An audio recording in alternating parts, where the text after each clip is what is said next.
Di ba tayo?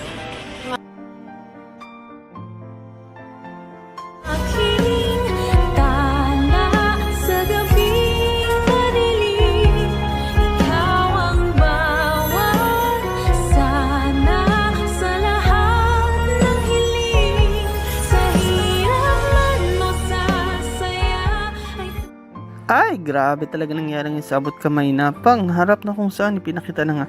Ito nga si Moira. Yes guys, itong si Moira is talagang maraming kadramahan sa buhay, no, na kung saan nga dito is hiniram nga niya yung mic sa warden, at buti na lang is mabait itong warden sa kanya at pinahiram kasi nga daw meron siyang sasabihin. And yes guys, sinamantala niya na yung pagkakataon na kung saan nandito nga ang lahat, no, nasa medical mission, tapos lahat ng kasamahan niya dito nga sa kulungan, at talagang hindi na siya nahiya kahit na yung mga kasamahan niya, lalo na yung Lotus Gang, no, pinag-asar siya, kinukutya siya, na sinasabi na ano, bensan mo, game na kami o larong-laro na kami, kasi nga may mga pag-games pa dyan guys dito sa nga medical mission, no, na sabi nga para hindi sila maboring, kumbaga maliban sa mga gamot is maglaro na sila ng games, and then may pa-prizes din, no, na kung saan ito nga si Moira is nagiging hadlang pa, no, sa pagiging excitement nila.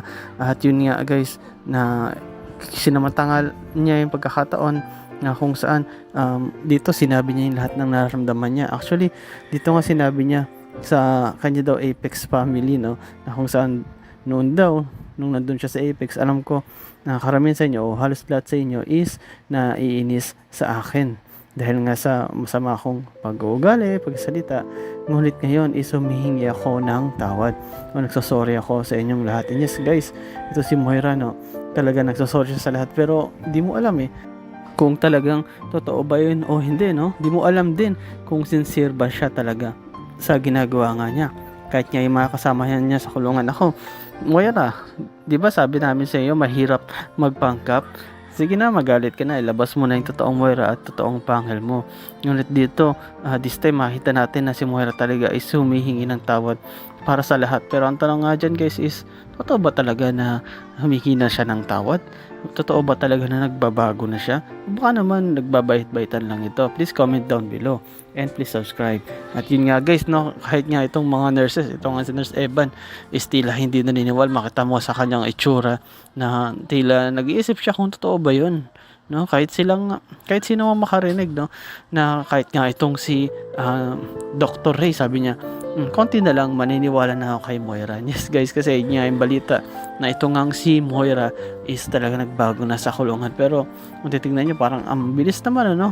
Pero sa tingin ko, para sa akin lang, ginagawa lang ito ni Moira kasi nga gusto niyang makalaya. Wala siyang ibang kakampi kasi dyan sa loob. Lagi siyang ginugulpin ito ni Madam Lotus at nung tropa niya. Tapos iniisip niya rin na kung titigas-tigas siya ng ulo is baka lalo tumagal siya dyan at baka mapahamak pa yung buhay niya. Pero nga ito ngang si Giselle is hindi naniniwala. Yes guys, nako, may expiration yung kabaitan ni Moira at sinasabi nga niya na hindi siya naniniwala dito, at sinasabi nga ni Giselle na mukhang ginagawa niya lang yan na magbait-baitan para makalabas nga siya sa kulungan. And this time guys, pinakita naman na ito nga si Doc Carlos is stress na stress. Yes guys, bakit siya na-stress? Wala lang, trip niya lang, hindi, joke lang. Meron talaga itong na-stressan, lalo na nung nalaman niya na ito nga si Moira is laging pumupunta dito nga sa kulungan. Unang-una na-stress siya kasi nga ang kasama nga ni Lynette is ito nga si Moira, at natatakot nga itong si Carlos dito kay Moira, although sinasabi nga mismo ni Chang Susan na baka naman talaga nagbago na itong si Moira. So bakit pa tayo matatakot, at wala namang imposible na magbago ang isang tao doon sa kulungan. Pero kung isipin mo guys na ito nga si Moira is hindi siya ganun kadali magbago, no, na kung saan marami siyang ginawang kalokohan at kasamaan na talagang deserve niya na makulong. Pero pinapakita niyang kabaitan is mukhang hindi yun okay. At natatakot nga si Carlos doon kasi nga baka anytime pwedeng sabihin ni Moira yung katotohanan na about doon sa mga kasamahan niya, kung sino yung kasi si Moira ang pinaka primary suspect at leader doon sa pagkidnap dito nga kay Don Pepe.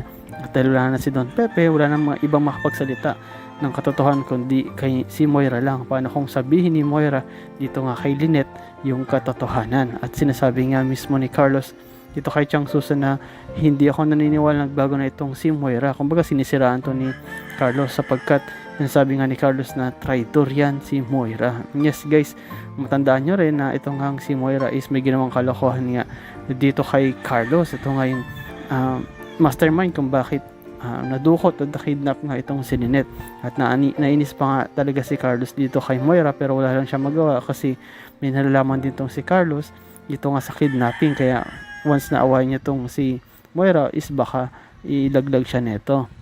Pero yun nga guys, na-stress din isa pa si Carlos dahil nga sa mga nangyari, dahil din nandito rin yung first wife niya na ito nga si Irene Benitez, na kung saan din nga niya alam bakit nandito pa si Irene. Ang hinala nga din yung mga tao sa paligid, lalo itong si Chang Susan na baka inaakit itong si Carlos, no? Kasi nalaman nila na ex ito ni Carlos. At this time guys, pinakita nga na ito, tapos na magsalita si Moira, no? Excited na yung mga kasamahan niya sa bilangguan kasi nga meron pa daw pa games, no? Na kung saan para maging masaya sila at meron din mga pa-prize at bihira din yan mangyari sa kanila, kaya ginagrab na nila opportunity. At sabi nga mismo ng host o ng MC na magkakaroon tayo ng laro at ang laro natin is kailangan ng partner o kailangan dalawa kayo.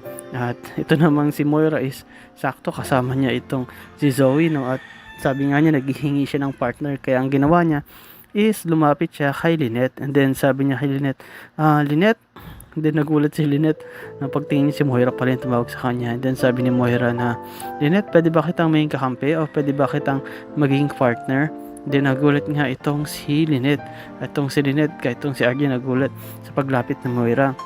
At di na talaga inaasahan na ganito na si Moira, kasi tila mo nagbabait-baitan to. Kung maalala nyo rin last episode is talagang niligtas ni Moira itong si Lynette, no? Sa kapahamakan ng babagsakan ng box is biglang si Moira yung nabagsakan at niligtas nga niya itong si Lynette, kaya hindi rin siya makatanggi. Ngunit itong si RJ at si Lynette is nag-iisip kung papayagan ba nila si Lynette at ito nga si Moira is magkampi, kasi iniisip nga nila na baka may gawin na makalokohan tong si Moira dito kay Lynette, no? Baka ipahiya o baka gantihan ito this time, no? Kaya medyo nag-aalala sila, lalo na to si Lynette. Di niya rin alam kung totoo ba talaga na nagbago na talaga itong si Moira.